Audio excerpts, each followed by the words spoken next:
जय हिंद। बुंदेलखंड न्यूज 24 में आपका स्वागत है। आइए बढ़ते हैं झांसी से कुछ मुख्य खबरों की ओर। बड़वार झील में बेतवा लिंक नहर से जुड़े हुए 8 गांव की कृषि भूमि पूर्ण रूप से डूब जाने के संबंध में आज एसडीएम टैरोली सिंचाई विभाग के अभियंता झांसी इंजीनियर विनोद कुमार वर्मा, वरिष्ठ समाजसेवी, थानाध्यक्ष टोडी फतेहपुर और समस्त सिंचाई विभाग के कर्मचारी की ग्रामीणों के साथ बैठक हुई। जिलाधिकारी द्वारा गठित टीम द्वारा आयोजित इस बैठक में अवगत कराया गया कि 8 गांवों की कृषि की जमीन बेतवा लिंक नहर में डूब गई है, जिसमें ग्रामवासियों को अनेक कठिनाइयों का सामना करना पड़ रहा है। ग्रामवासियों की फसल डूब जाने के कारण भुखमरी के कगार पर ग्रामीण आ गए हैं। सभी काश्तकार संक्रमणीय भूमि दरी है।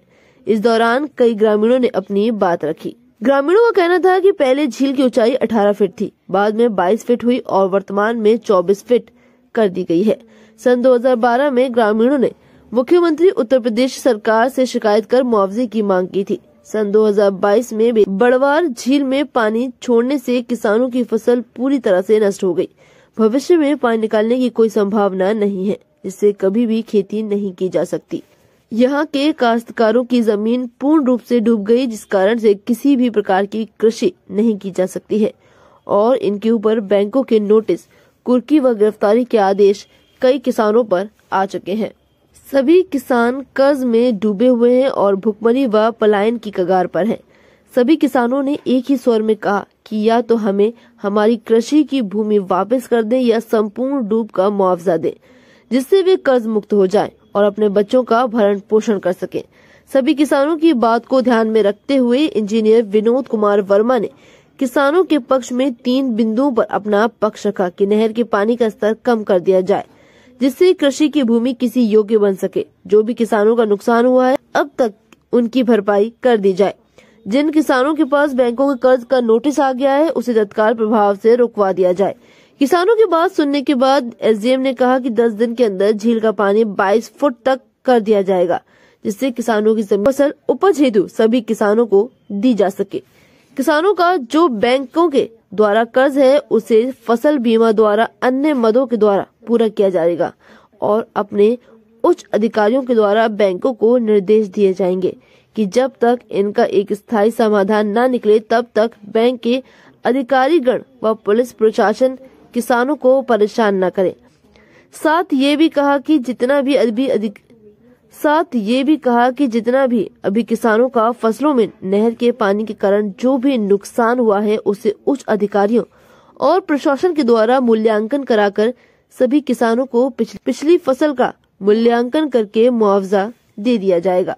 इस दौरान मोनू राजपूत बसारी प्रधान, रामस्वरूप घोष प्रधान, बंका पहाड़ी और कई सारे लोग मौजूद रहे।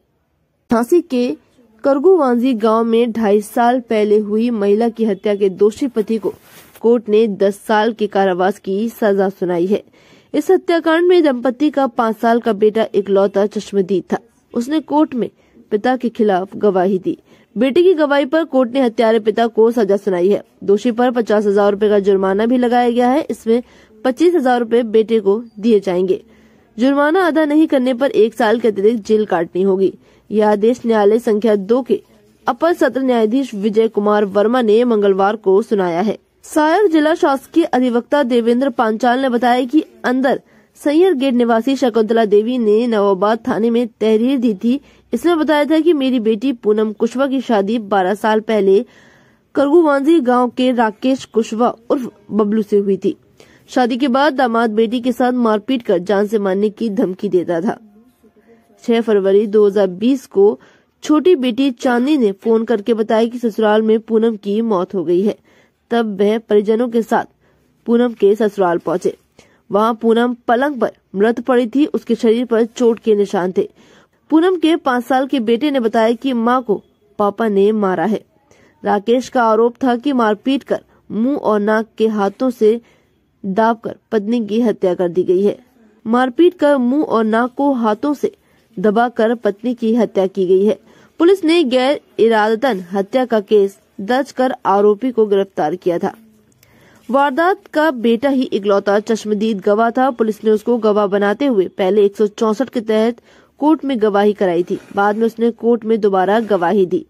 लंबी सुनवाई के बाद कोर्ट ने राकेश कुशवाहा को आईपीसी की धारा 304 के खंड 2 का दोषी करार देते हुए 10 साल के कारावास की सजा सुनाई है।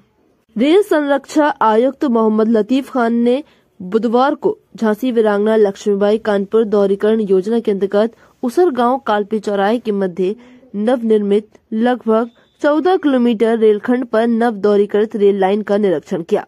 नवस्थापित ट्रैक पर 120 किलोमीटर प्रति घंटा की रफ्तार से स्पीड ट्रायल के माध्यम से ट्रैक की गुणवत्ता, राइडिंग क्वालिटी आदि की परख की गई।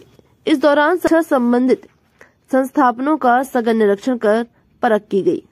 इसके अतिरिक्त उक्त रेलखंड के तहत आने वाले traction signal, gate, OHE, bridge, track points आदि सभी इंस्टॉलेशन तथा उनकी कार्यक्षमता का गहनता से निरीक्षण किया गया।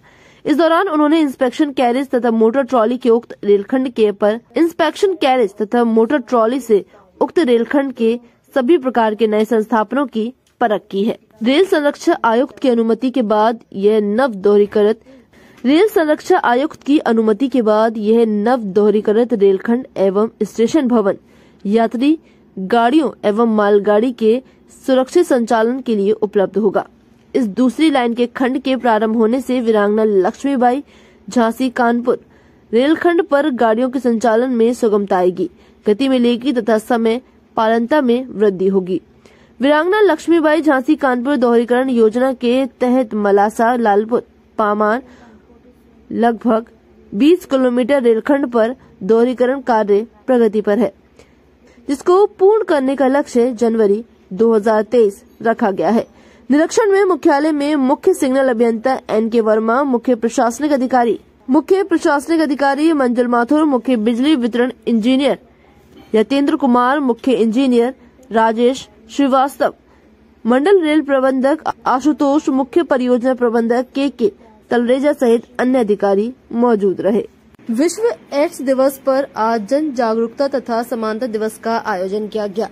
इस दौरान आम जनमानस से एड्स से प्रभावित रोगियों से किसी भी प्रकार का भेदभाव न करने की अपील की गई। CMO डॉक्टर सुधाकर पांडे के अनुसार जिले में 1025 एड्स के एक्टिव केसेस हैं। इनमें से कई का इलाज मेडिकल कॉलेज में चल रहा है। उन्होंने बताया कि झांसी को एड्स मुक्त बनाने के लिए जागरूकता अभियान चलाया जा रहा है। इसके लिए सामुदायिक स्वास्थ्य केंद्रों तथा प्राथमिक स्वास्थ्य केंद्रों में बाकायदा HIV जांच की सुविधा दी गई है। विशेष रूप से गर्भवती महिलाओं की एड्स की जांच कराना बेहद आवश्यक होता है। उन्होंने बताया कि एड्स किसी भी प्रकार का छुआछूत जैसा रोग नहीं है, इसलिए आम लोगों को भी एड्स के रोगियों से समानता का व्यवहार करना चाहिए। इस अवसर पर एड्स के प्रति जागरूकता के लिए हस्ताक्षर अभियान भी चलाया गया। स्मार्ट सिटी को पूरी तरह से लागू करने में जुटे नगर निगम द्वारा कोई भी कोर कसर नहीं छोड़ी जा रही है। इसी कड़ी में नगर निगम ने आज लोगों में गीला तथा सूखा कचरा अलग अलग करने के लिए जागरूकता फैलाने के लिए अनोखा तरीका अपनाया। नगर निगम ने नुक्कड़ नाटक के जरिए लोगों को गीला तथा सूखा कचरा अलग अलग करने के उपाय बताए। नुक्कड़ नाटक करने वाली टीम ने बाकायदा अभिनय कर लोगों को गीले तथा सूखे कचरे को अलग अलग करने के महत्व से अवगत कराया। महानगर के विभिन्न स्थानों पर नुक्कड़ नाटक का मंचन किया गया।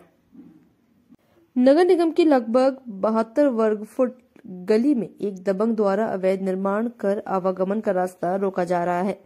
इस मामले को लेकर प्रभावित पक्ष ने आज पुलिस तथा प्रशासन के अधिकारियों को ज्ञापन देकर निर्माण कार्य को रोके जाने की मांग की है।